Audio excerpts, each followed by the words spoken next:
l'arc et le cheval. Tous les ans, au cours de grandes fêtes religieuses, le Japon célèbre un art traditionnel des samouraïs, le yabusame. Depuis le XIIe siècle, les archers à cheval étaient réputés pour leur habileté.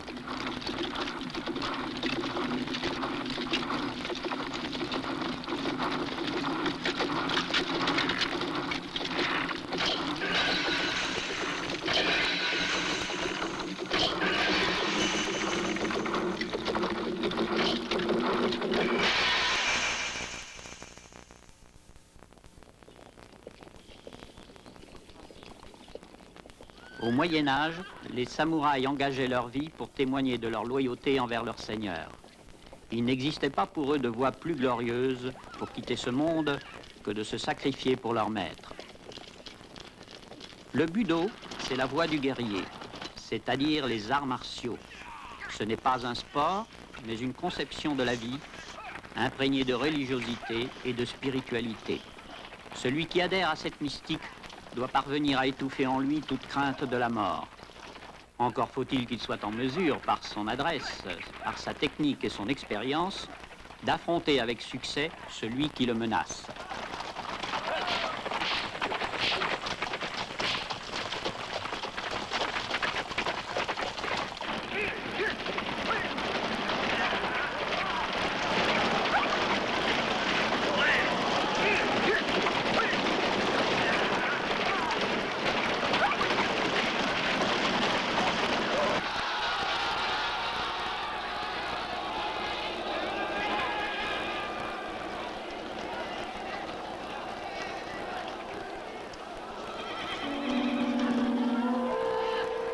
Cette philosophie, qui conçoit la vie comme une préparation à une mort glorieuse, a imprégné l'âme du peuple japonais tout entier.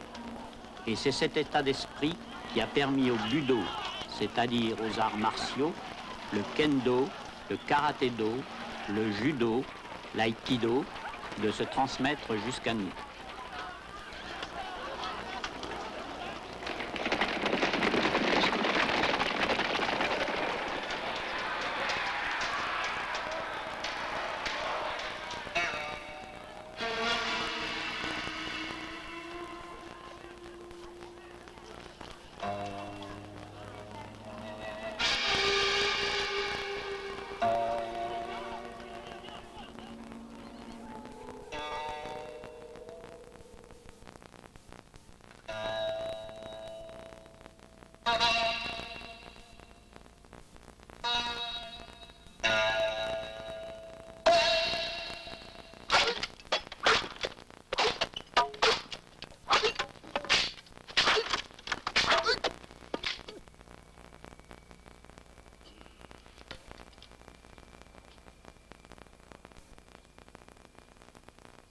Le sabre japonais est le symbole du budo, et le fil de sa lame est, dit-on, plus tranchant qu'aucun autre au monde.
Le kendo est l'art de manier le sabre. Voici comment on le pratique à l'antique école de Shinkage. Il s'agit pour le combattant d'éviter le sabre de l'adversaire et de lui rendre coup pour coup. Les élèves se servent de vrais sabres, aussi doivent-ils posséder force et adresse, car à la moindre erreur, c'est la mort.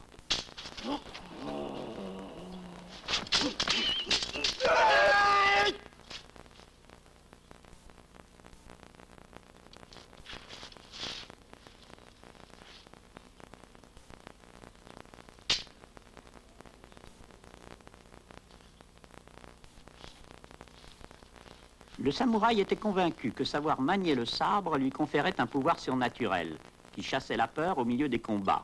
Cette croyance s'est maintenue jusqu'à nos jours, en même temps que ce genre d'exercice. La maîtrise du sabre est un des chemins de la sagesse, mais seul un entraînement quotidien permet d'y parvenir.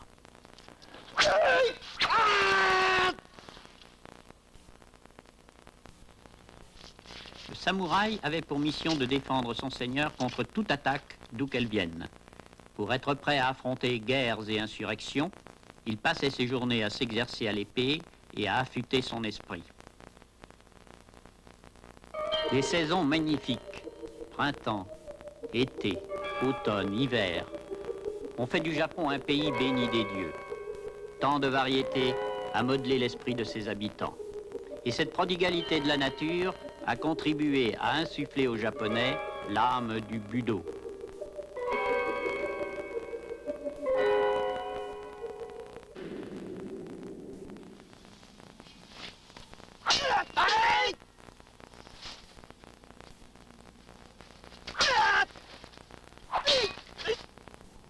Seule la classe des guerriers avait le privilège de porter le sabre, arme chère, forgée avec vénération et avec art. Aussi les moins fortunés durent-ils imaginer d'autres moyens pour se défendre, pour contrer la lame mortelle du samouraï.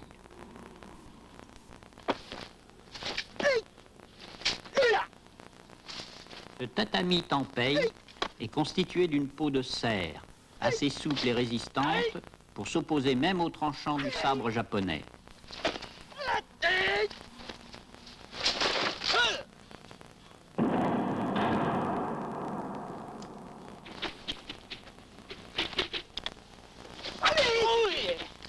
Le tonfa, en revanche, est fait du bois dur du chêne.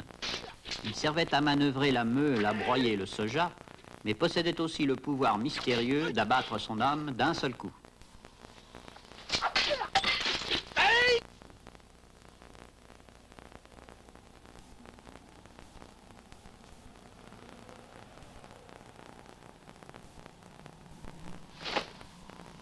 Le sabre japonais est une arme terrible. Aussi était-il capital, pour ceux qui n'en portaient pas, d'avoir recours à toutes sortes de stratagèmes pour affronter un tel risque.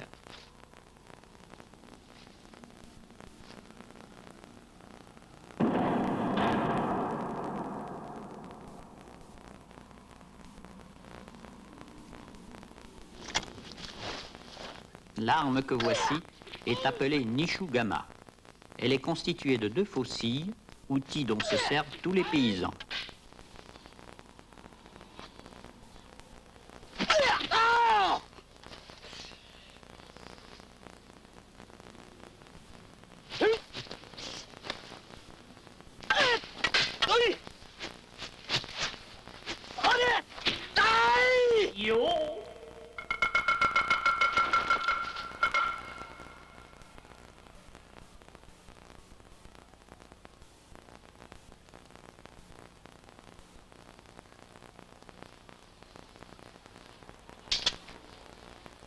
Fléchir devant un sabre japonais, c'était la mort assurée. Quand éclatait la violence, il fallait bien pouvoir s'opposer aux assauts des samouraïs. Il était donc vital de s'entraîner à la pratique de techniques capables de les vaincre.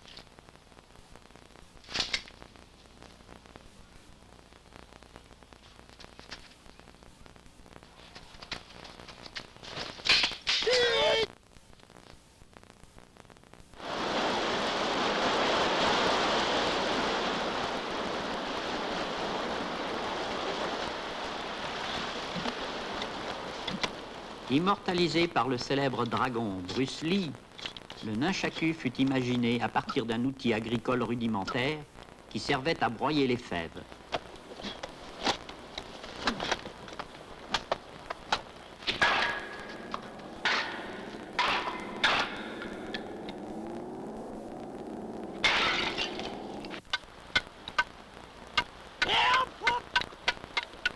C'est ainsi que l'homme du peuple mit au point différentes armes destinées à le mettre à l'abri des coups mortels du sabre.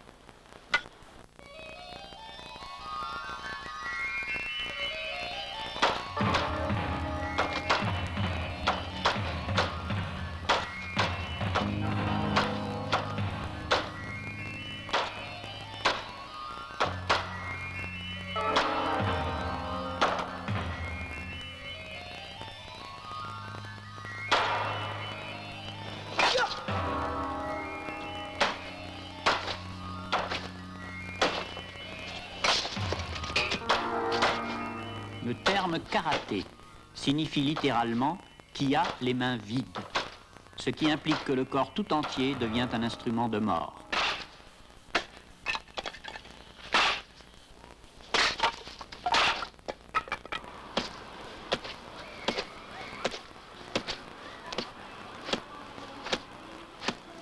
Un entraînement physique éprouvant, une maîtrise sans faille de l'esprit permettent d'endurer n'importe quelle souffrance.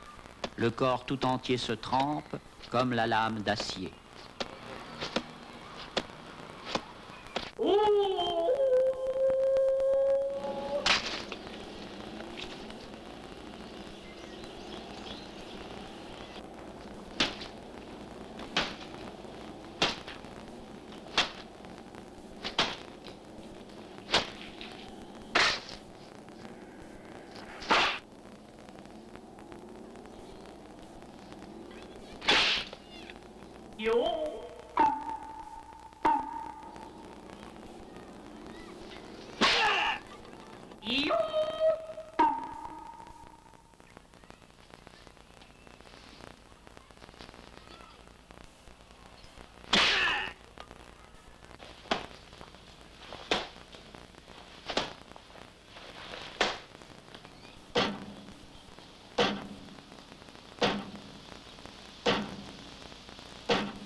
Passé maître dans l'art du karaté, n'importe quel homme est capable de renverser d'un geste son adversaire. Mais la route qui mène à une telle perfection est longue et semée d'obstacles. Seuls permettent d'y parvenir la patience et l'effort, un effort presque surhumain.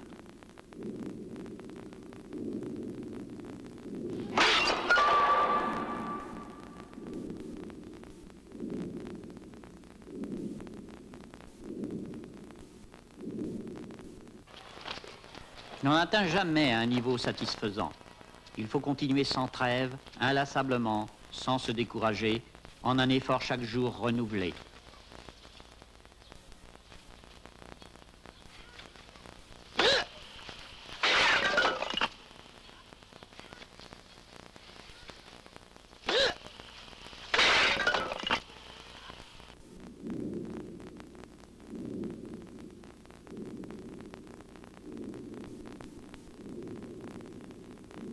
Endurcies par des exercices rigoureux, les mains deviennent tranchantes comme le fil d'un rasoir.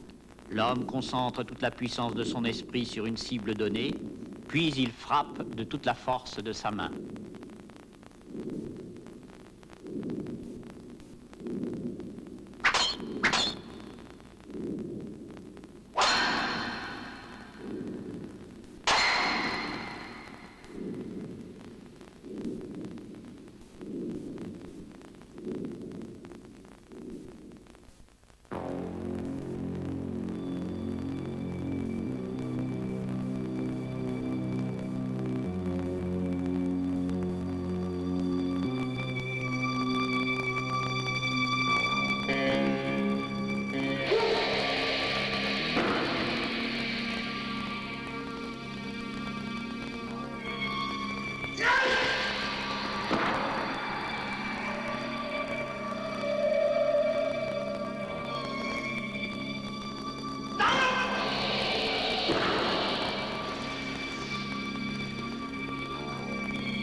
fascination qu'exerce le judo tient au fait qu'il permet à un être faible de dominer un adversaire de plus forte constitution.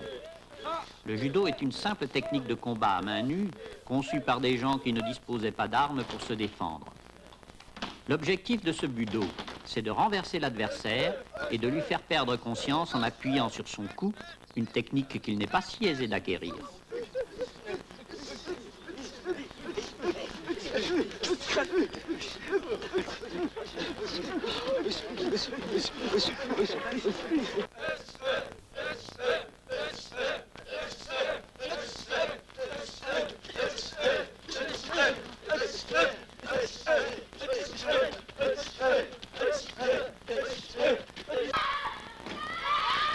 Est-il utile de souligner que l'essence du judo, c'est l'entraînement physique?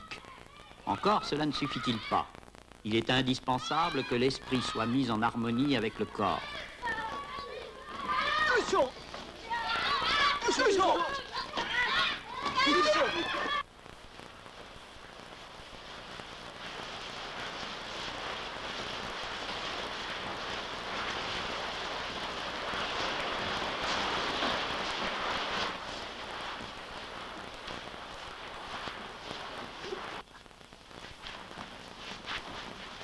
La douleur, la torture même auquel on soumet le corps et l'esprit sont un élément fondamental de l'entraînement au budo. Qu'est-ce que le découragement sinon une défaite de l'esprit? L'enseignement du judo ne portera ses fruits qu'à travers l'épreuve de l'effort et de la souffrance.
Otosu, la chute. C'est un terme employé en judo pour signifier que l'adversaire a sombré dans l'inconscience. Celui qui tombe en syncope sous la pression impitoyable des mains d'un adversaire qui cherche à l'étouffer, celui-là mourra, pour peu que personne ne lui vienne en aide. L'enseignement du judo, l'art de la souplesse, vise à perfectionner à la fois le corps et l'esprit afin de sauvegarder la vie.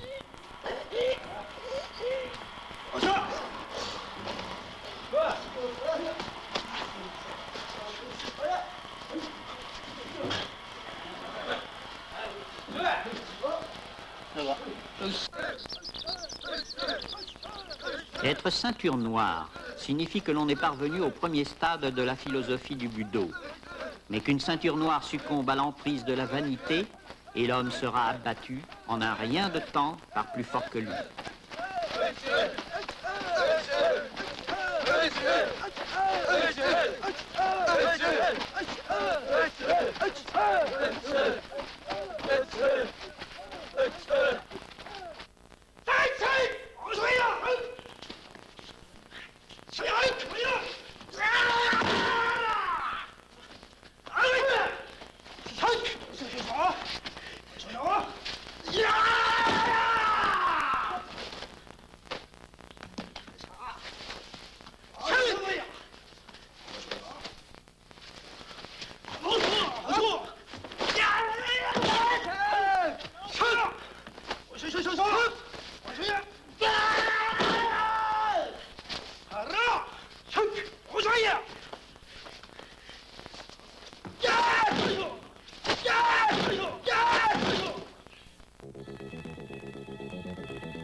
Le judo figure aujourd'hui parmi les épreuves olympiques et est devenu un sport international.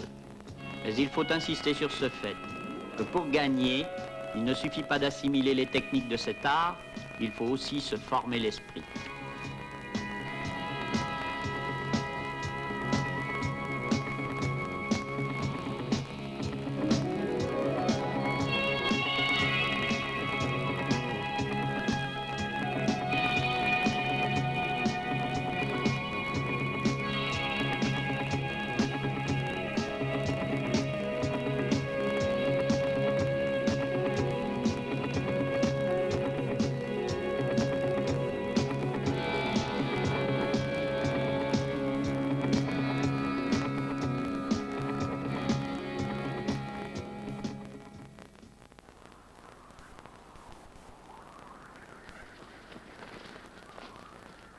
Et voici le naginata, une arme qui balaie littéralement l'adversaire.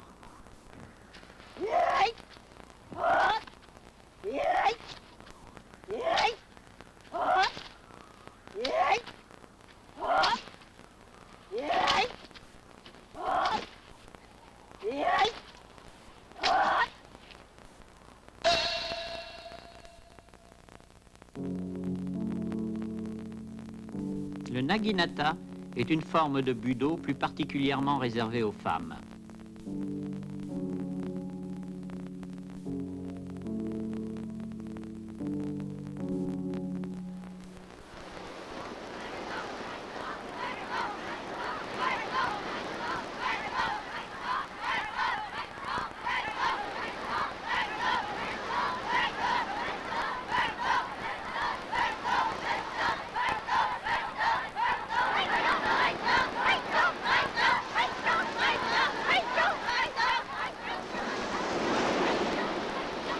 Cette hallebarde, couronnée d'une lame acérée, était utilisée au Moyen-Âge dans les combats de cavalerie pour trancher les jarrets des chevaux. Il y a 4 siècles, elle est devenue dans les familles des samouraïs l'arme de la femme. Celles-ci soutenaient ainsi leur mari, fauchant tout autour d'elle avec vigueur.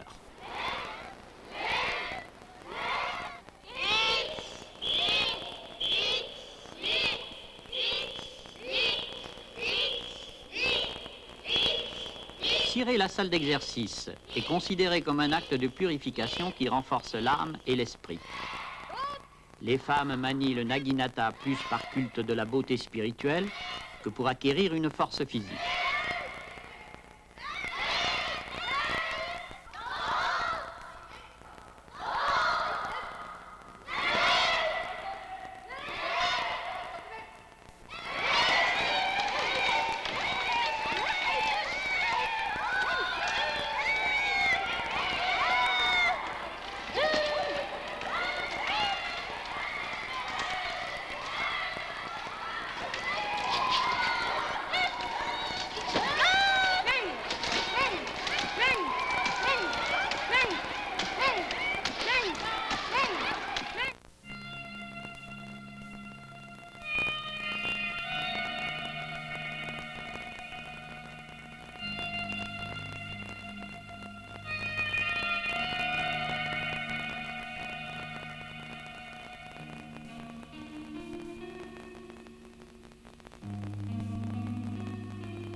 Toute femme souhaite être belle et admirée.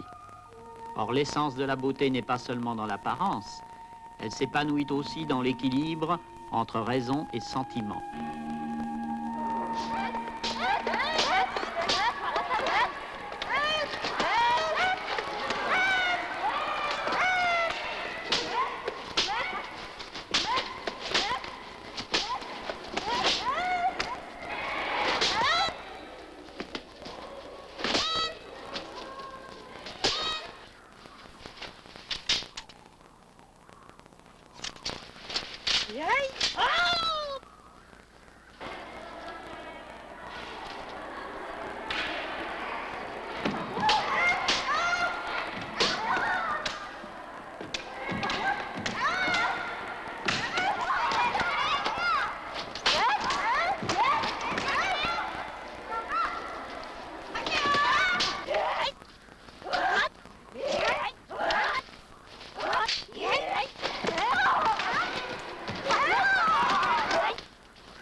Cela pourrait être une danse. Ce ne sont pourtant que les mouvements élémentaires de l'aïkido.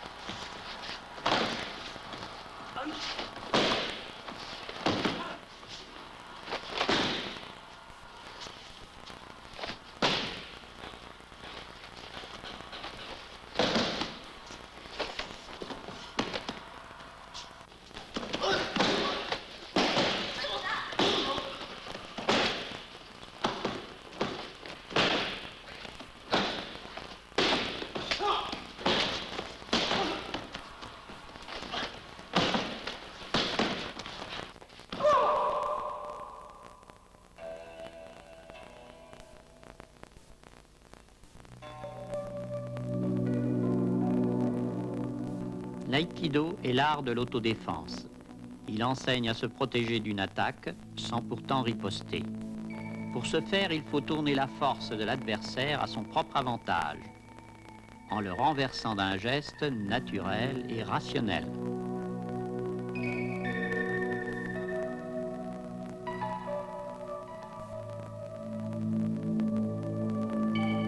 Éviter une pierre qui tombe, se mettre à courir à l'approche d'un danger, ne jamais agir en téméraire. L'eau coule toujours d'amont en aval. C'est là l'essence de l'aïkido, nous expliquera plus tard ce vieux maître.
Depuis les temps les plus anciens, les Japonais sont passionnés de festivités. Comblé par une nature généreuse, le peuple a toujours cru en une puissance invincible de l'esprit. Les fêtes sont des cérémonies rituelles au cours desquelles les hommes rendent un culte au dieu de la nature.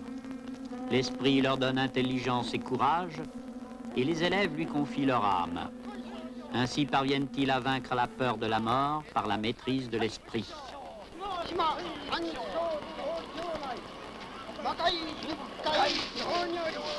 Voici un rituel qui permet à tous ceux qui croient au Dieu d'acquérir un tel pouvoir spirituel qu'ils supportent de marcher sur des charbons ardents.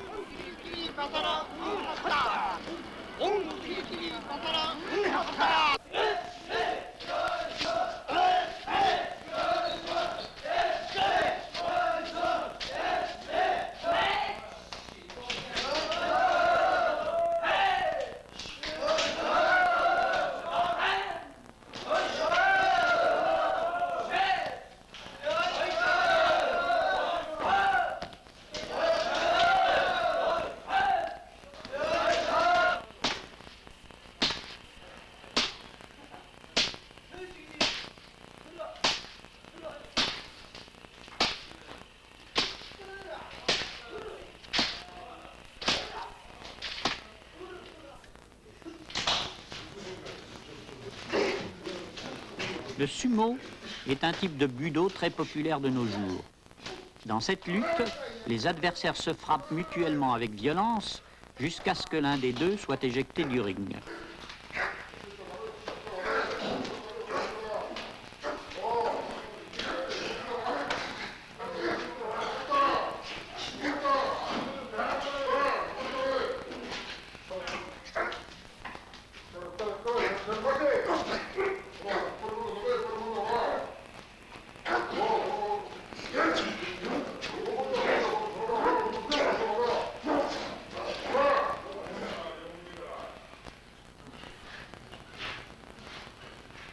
Vieux de plusieurs siècles, le sumo est devenu le sport national japonais.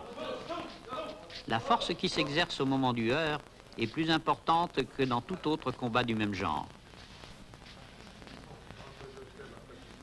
Développant sans relâche et leur technique et leur puissance mentale, les lutteurs du sumo subissent un entraînement des plus durs, à la limite de la cruauté. Mais une telle rigueur est indispensable pour que le budo atteigne la perfection.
Tous les enfants aspirent à devenir forts.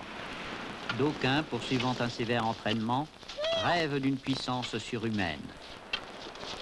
Grâce à la pureté de leur esprit et de leurs désirs, ils s'initient remarquablement aux diverses techniques. Aussi longtemps qu'une relève d'une telle qualité sera assurée, l'art du budo se perpétuera de génération en génération.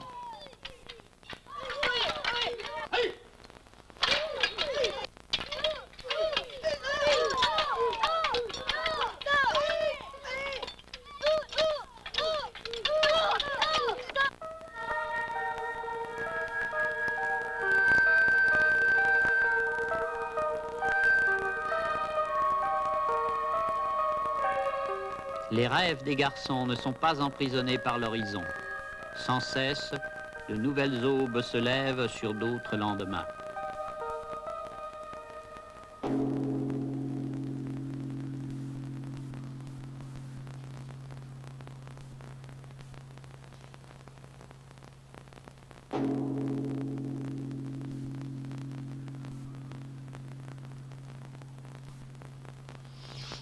Un maître se livre ici à une démonstration de diverses figures de karaté. Chaque muscle, chaque fibre du corps vibre à l'unisson de l'esprit.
Ces figures représentent chacune un mouvement élémentaire d'attaque ou de défense.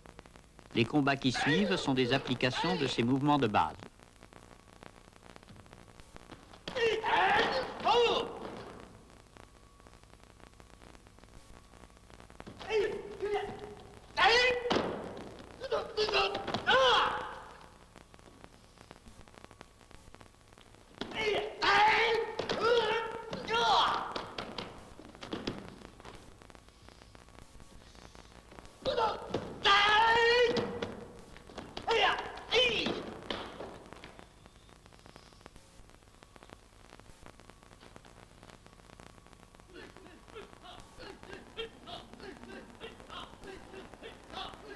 Frapper le premier, c'est s'assurer la victoire. Éliminer l'adversaire d'entrée de jeu est un principe fondamental du budo. Le karaté ne déroge pas à la règle. Aussi l'entraînement ne peut-il être qu'extrêmement sévère.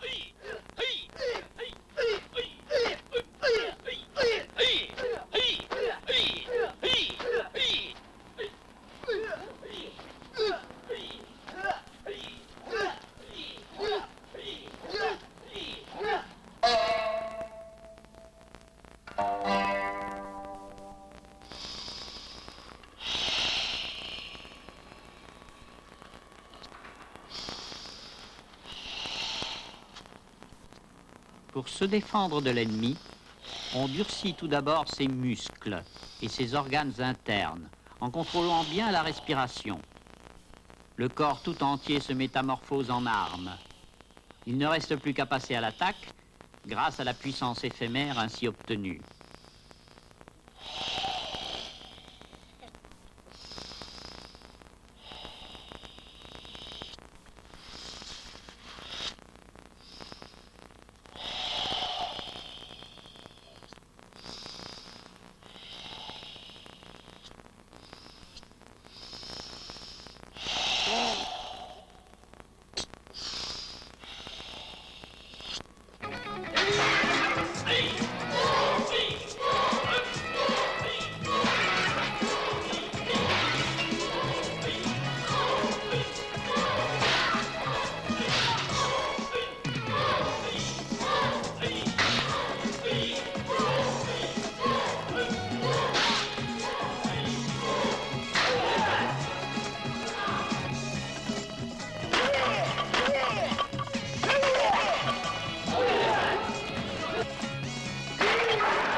L'enseignement du karaté peut être dur, voire cruel. Il arrive qu'un seul coup de sabre tue, il faut donc vaincre le sabre. Aussi les élèves sont-ils amenés à se livrer à des pratiques qui paraissent souvent périlleuses. Ce n'est pourtant que de cette façon qu'ils progresseront dans leur art.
Le nuage dans le ciel, le grain de sable de la baie, l'homme, les bêtes, les arbres, l'herbe, tous sont doués de vie.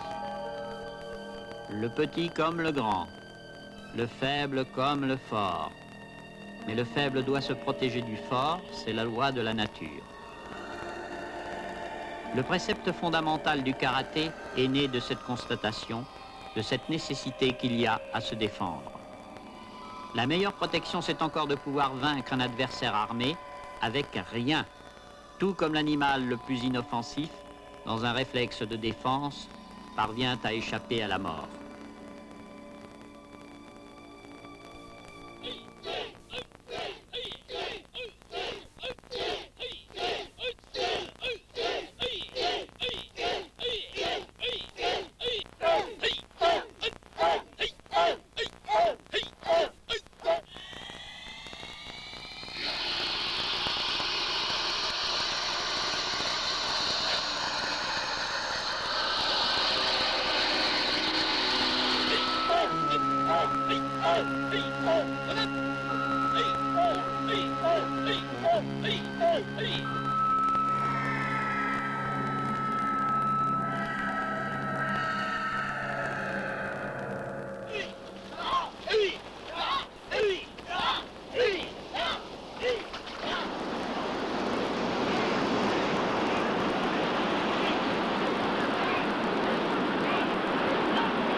Dans la mer du Japon, au cœur de l'hiver, la température tombe à 0 degré et les élèves doivent lutter contre la nature.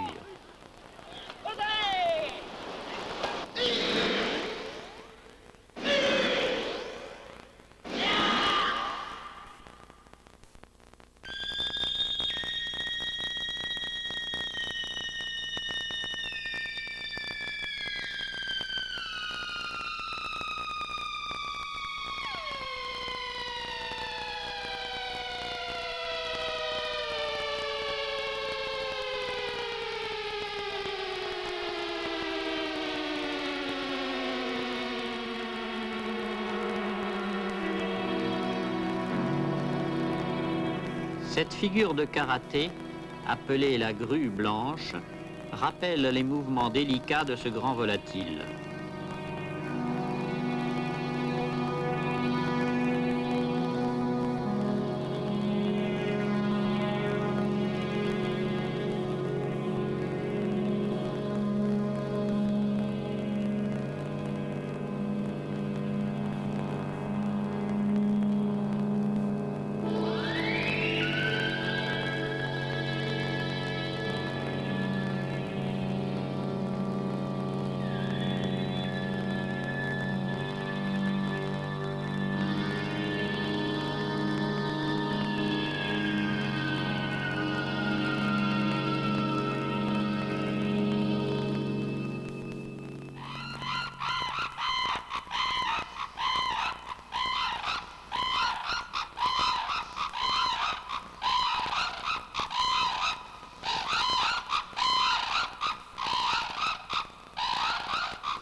Les arts de combat traditionnels ont été perfectionnés en vue de venir à bout d'adversaires armés.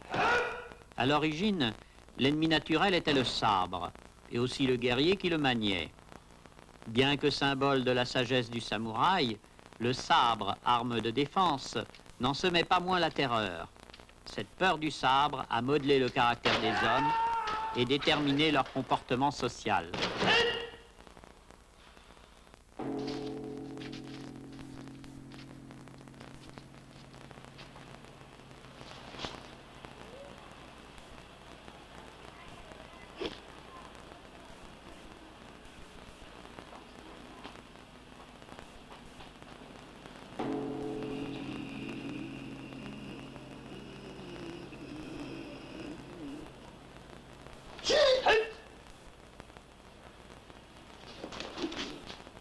L'arme que l'on porte est trompeuse. Elle laisse croire que l'on est supérieur à l'adversaire. Le samouraï, lui, sait surmonter ce sentiment de vanité et s'entraîne sans répit à défier la mort. Si l'un de ces hommes qui s'exercent avec des épées de bois négligeait d'amortir ses coups, son partenaire resterait estropié pour le reste de ses jours.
Le sabre japonais a été conçu pour tuer, mais son maniement est aussi un art.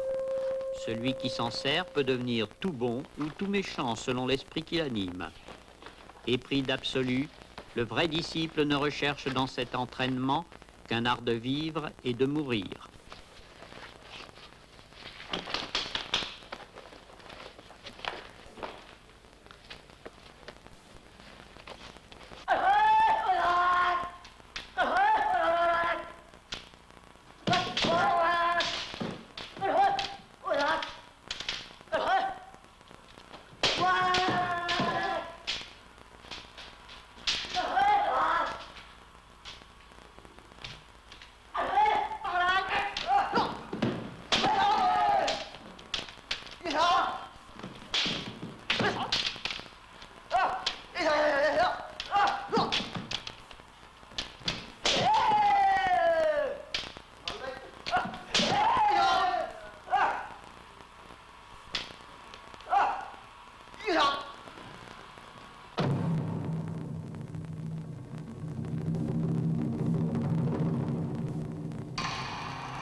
samouraï ne vivait que dans l'espérance d'une mort glorieuse.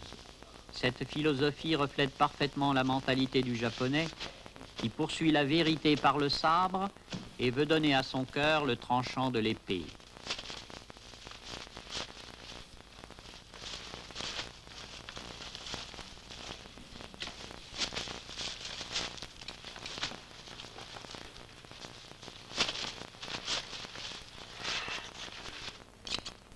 Le riz est l'aliment de base du japonais. Ces tiges peuvent être liées en bottes. On les plonge alors dans l'eau pendant 3 jours. Et on les fait sécher à l'air. La botte acquiert alors la souplesse un peu raide du cou de l'homme. Celui qui est capable de la trancher d'un coup de sabre saura en faire autant d'une tête humaine. C'est le tameshigiri, ou l'art de couper.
Un disciple peut toujours faire des progrès dans le maniement du sabre. Il connaîtra l'épreuve de la solitude et de la souffrance morale. Mais en aucun cas, il ne renoncera.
Le sabre coupe sans peine le bambou le plus résistant.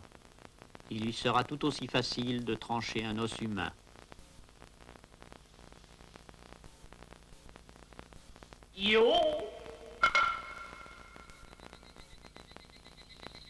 Qu'est-ce qui pousse cet homme à pratiquer le kendo? Lui-même ne pourrait répondre. Il ne sait qu'une chose, que sa vie est un perpétuel combat. Et il n'a qu'un désir, vivre une vie pure et mordante comme le fil du sabre.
L'homme est naturellement attiré par le plaisir.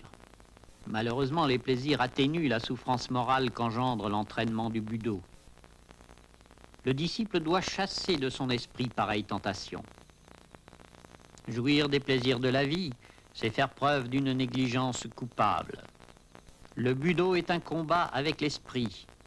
Il enseigne que rien ne s'obtient sans un parfait contrôle de ses instincts.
Quand la torture de l'esprit devient trop forte, le disciple se tourne vers le bouddhisme zen. Mais tout comme le budo, le zen ne connaît pas de limites. C'est aussi une quête de l'absolu.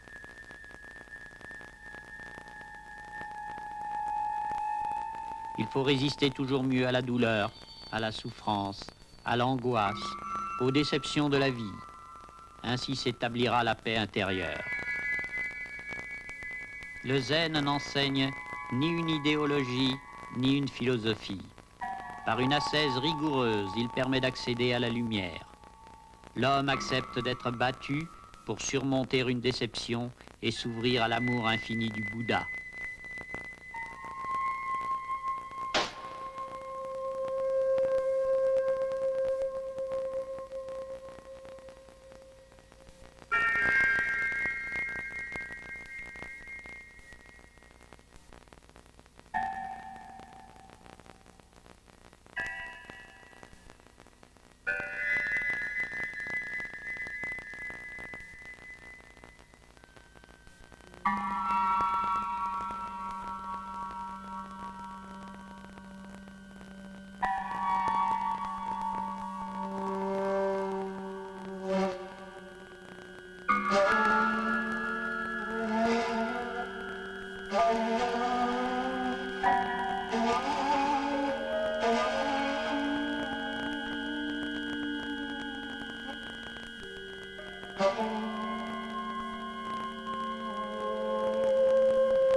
S'il est en théorie facile de trouver l'apaisement de l'esprit, il est plus difficile d'y parvenir dans la réalité. N'importe qui n'atteindra pas au mu l'état de néant. Les chemins de la perfection ne sont pas tout tracés, seule la patience et l'effort sauront les frayer.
Le sabre japonais recèle dans sa lame un pouvoir extraordinaire, auquel seul son maître est sensible.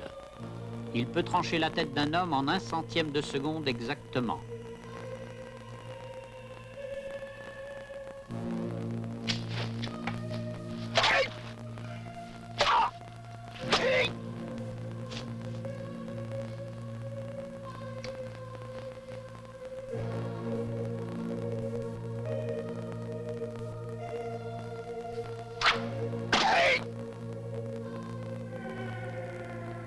Voici ce 100e de seconde.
Le sabre japonais est né de la flamme incandescente.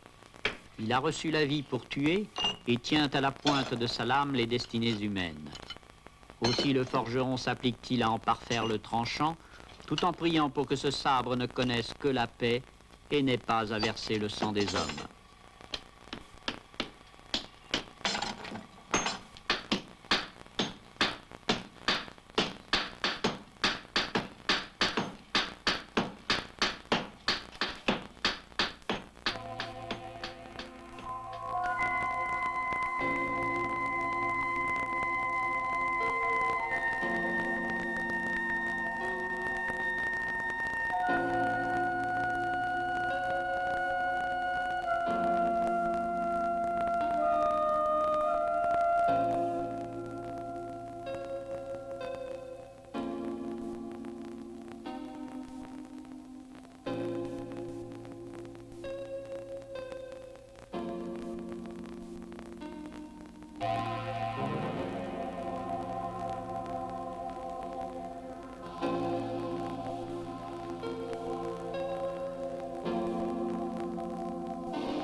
Confronté à un choix entre la vie et la mort, l'homme d'instinct s'accroche à la vie.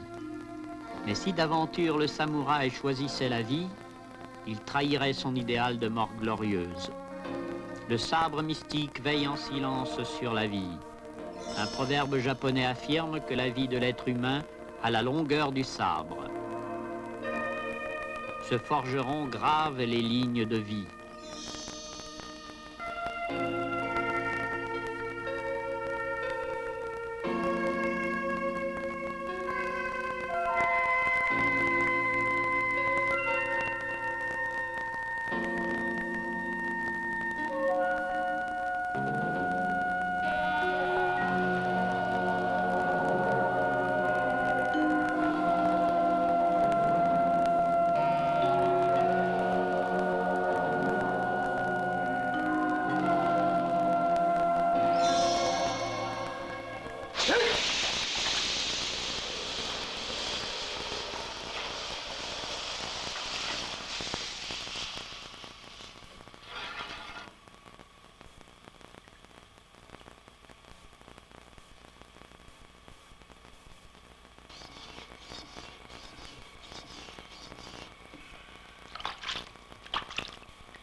Le temps transforme la vie d'un homme.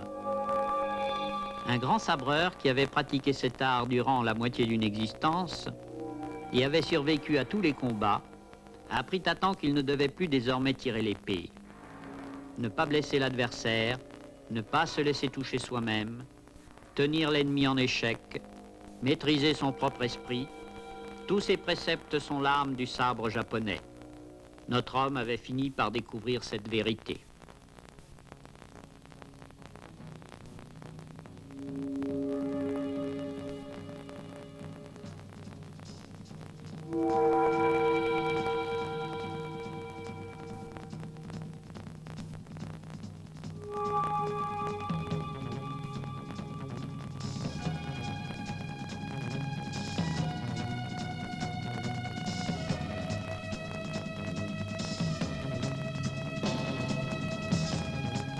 Ce n'est que lorsque son esprit a su accepter la fatalité d'une mort brutale et imprévisible que l'homme peut comprendre qu'il ne doit plus tirer son arme.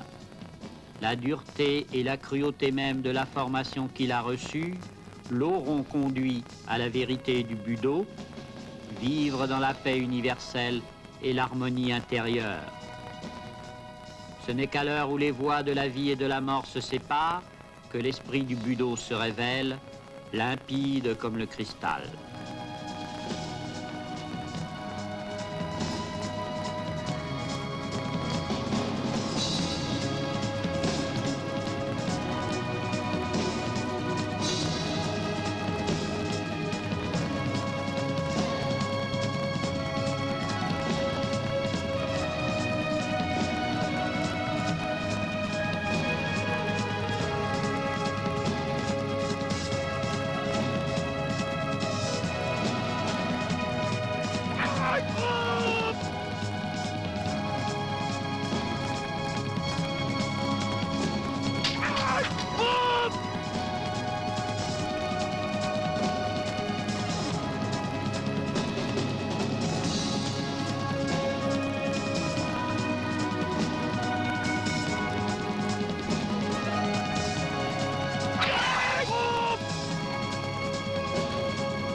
tant que se perpétueront les vérités éternelles du ciel, de la terre et de l'homme, l'esprit du Budo vivra.